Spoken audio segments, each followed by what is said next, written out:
Okay, let's just dive right in. We usually think of arrogance as this really loud, obvious thing, right? Some big character flaw. But what if it's actually something much quieter? Like this subtle little seed that, well, we might all be watering without even realizing it. That's exactly what we're going to explore. How you can spot this sneaky seed and start cultivating curiosity over certainty. See, it all starts with just a whisper. That little voice that says, hey, you've seen this before. You know what you're doing. You're right. And it feels good. It feels like clarity, like you found a shortcut. And that's what makes it so seductive. It promises speed and conviction. But as we're about to see, that shortcut has a hidden toll booth, and you usually don't even notice it until you're already stuck. So, first up, let's really get a handle on this sneaky seed itself. The whole reason it's so tricky is because in its early stages, it doesn't look like arrogance at all. Nope. It can actually be mistaken for some really positive traits. This right here gets to a really fascinating paradox. Why do people who hate arrogance sometimes end up feeding this seed by accident? It's all about the disguise. It shows up looking like strong leadership or decisive conviction. It can even feel a lot like courage when you're facing uncertainty. So we water it because we honestly think we're growing something else entirely. Okay, so that brings us to the real problem. If you let this seed grow completely unchecked, what's the actual cost? Let's break down the hidden damage this kind of certainty can do, both to ourselves and, yeah, to the people all around us. And this is so crucial. Arrogance steals the very ingredients that probably made you successful in the first place. It literally numbs your senses. You stop actually tasting the food because you've already decided if it's good or bad. It shrinks your options because admitting you might be wrong starts to feel way too costly. And then feedback, even from people who care about you, starts to feel like a threat, forcing you to wear this heavy, exhausting armor all the time. And the damage? Well, it doesn't just stop with you. It radiates outward. On a team, it completely silences nuance. People start editing themselves, right? They give you an echo, not the truth. It erodes trust and creates distance right where you need connection. And it kills what the source material calls the good electricity, that amazing spark of innovation and psychological safety that makes a team truly great. And this just illustrates the self-defeating nature of the whole thing so brilliantly. Ego makes you feel powerful, like you're in control, but it's totally an illusion. It's distracting you from the real danger, which is that you're losing your grip on what actually matters, and you're the one who's going to get burned in the end. Now, here's where things get really interesting. The argument here is that arrogance isn't completely useless. I mean, it survives for a reason, right? So let's look at how it can serve a very specific but very limited purpose. Think of it as a kind of starter fuel.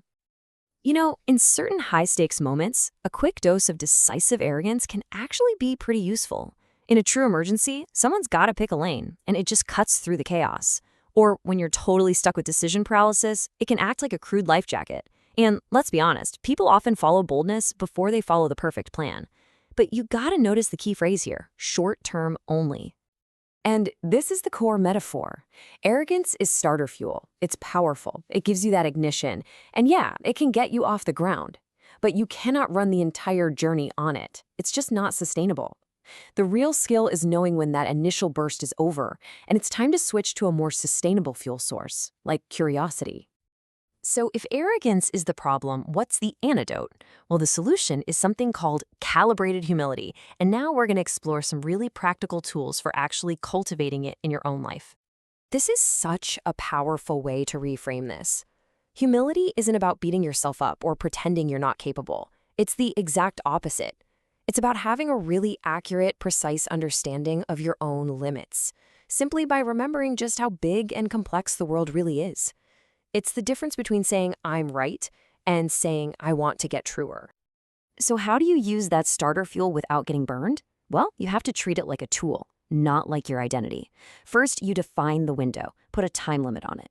Say something like, okay, for the next 20 minutes, I'm the decider. Second, you name the bias out loud. Be transparent. Third, you require a recoil.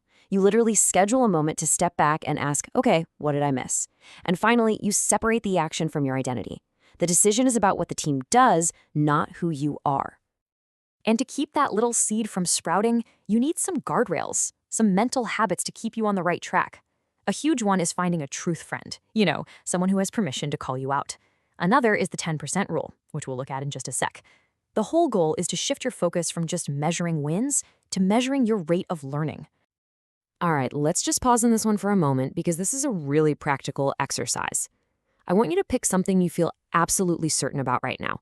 A project, a belief, an opinion, whatever. Now seriously ask yourself, where could I be at least 10% wrong? This simple question forces you to hunt for nuance, and it cracks open the door for curiosity. Sometimes we reach for arrogance because we feel like we need some armor. Maybe we've been hurt and we just want protection, and that's totally understandable. But this slide draws a really critical distinction. A healthy boundary says this is the line, and that preserves you. Arrogance, on the other hand, says I am the line, and that isolates you. See, one keeps the arrows out, but the other one keeps the sunlight out too. And that brings us to our final, and maybe the most sophisticated takeaway here. The goal isn't to just crush arrogance and live in a constant state of doubt. No, real success actually lies in holding two opposing ideas in a really productive tension. And here it is. This is the sweet spot. It's about having that deep self-belief that you are absolutely capable of solving hard problems, while, at the same time, operating with the intellectual humility that you could be missing something important. Living in that uncomfortable tension, that's precisely where integrity and, honestly, the best work are found. I love this. This final Thaddism just perfectly captures that productive paradox we were just talking about. Act with the confidence and agency of an owner, but always maintain the attentive, curious posture of a temporary resident who knows they need to keep learning the landscape.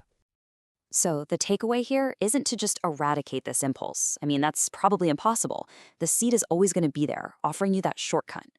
The real challenge is to be conscious, to know when you're using just a pinch of it to strike a match, and to make damn sure you don't build a house and try to live inside the fire. And we're going to end on this powerful thought.